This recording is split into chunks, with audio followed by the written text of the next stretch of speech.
આ કેસમાં આરોપી હાર્દિક કાનાભાઈ કાતરિયા ઉપર આરોપ છે કે તેણે ફરિયાદી યુવતી સાથે મિત્રતા કરવા માટે દબાણ કર્યું છે. જ્યારે યુવતીએ તેની સાથે મિત્રતા ન કરવાનું કહ્યું ત્યારે આરોપીએ તેને ધમકીઓ આપવાની શરૂ કરી હતી. આરોપીએ ફરિયાદીને ધમકી આપી કે જો તેણે તેની માંગ સ્વીકારી નહીં તો તે તેમની સાથે લીધેલા ફોટોગ્રાફ્સ સોશિયલ મીડિયા પર વાયરલ કરી દેશે અને તેના ઉપર કેરોસીન છાંટીને તેને સળગાવી દેશે. આ ધમકીઓથી ભયભીત થઈને ફરિયાદીએ સુરત સાયબર સેલમાં ફરિયાદ દાખલ કરી. સાયબર ક્રાઇમની ટીમે તકનીકી તપાસ અને વર્કઆઉટ કરીને આરોપી હાર્દિક કાતરિયાને શોધી કાઢી તેની ધરપકડ કરી હતી.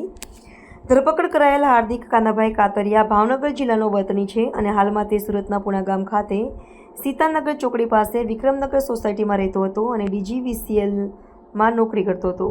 આ કામમાં જે ફરિયાદી બેન છે એમની ઉંમર છે 20 વર્ષ અને અને જે આરોપી છે હાર્દિકભાઈ એ પણ એમના કોલેજમાં મતલબ મળેલા એક છોકરો છે એમની વર્ષ છે 21 વર્ષ અને બંને ઓળખતા હતા એકબીજાને.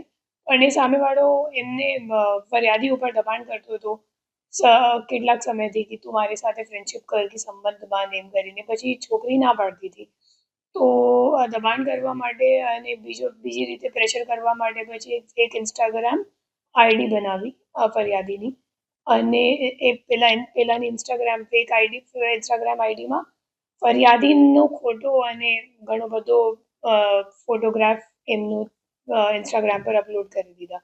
તો એ રીતે ફરિયાદીને હેરેસમેન્ટ કરતો હતો અને આ મુજબની ફરિયાદ પછી ગઈકાલે સાયબર ક્રાઇમ સેલમાં દાખલ કરવામાં આવી છે. હું બધાને અપીલ કરું છું અને અનુરોધ કરું છું કે અગર તમારી સાથે કોઈ પણ રીતે સોશિયલ મીડિયા પ્લેટફોર્મ પર કે બીજી કઈ રીતે અગર તમારી સાથે કોઈ સાયબર ક્રાઇમ થયું હોય તો તરત જ 1930 હેલ્પલાઇન નંબર જે છે સાયબર ક્રાઇમની એમાં રિપોર્ટ કરો, તાત્કાલિક જાણ કરો અને બીજી પણ કોઈ પણ ફરિયાદ હોય કે કોઈ પ્રશ્નો હોય સાયબર ક્રાઇમની લગતી તો તમે સાયબર ક્રાઇમ સેલમાં આવો અને અમારી સાથે તમે ચર્ચા કરો. કોઈ પ્રશ્નો હોય તો અમે લોકો સાથ મળીને હલ કાઢીએ.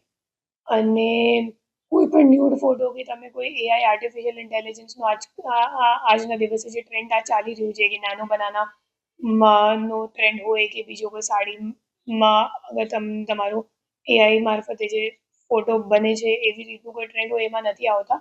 કેમ કે એ લોકો અગર તમને નથી આવડતું હોય ઇન્ટરનેટ કેવી રીતે વાપરવાનું અને તમે સારી રીતે પરમિશન નથી આપો. ફોર એક્ઝામ્પલ અગર તમે ડિસઅલાઉ નહીં કરો કે અલાઉ કરતા વખત તમે નહીં વાંચો કે તમે શું અલાઉ કરો છો તો ખરેખર તમે જે ફોટા અપલોડ કરો છો તમારા AI કોઈ પણ ChatGPTને કે બીજા કોઈ AIના ટૂલને સોફ્ટવેરને તો પછી એ તમારી પ્રિવસી પણ શું કહેવાય ઇન્ટરફિયર કરી શકે અને તમારો ડેટાનું દુરુપયોગ કરી શકે એવી શક્યતા છે.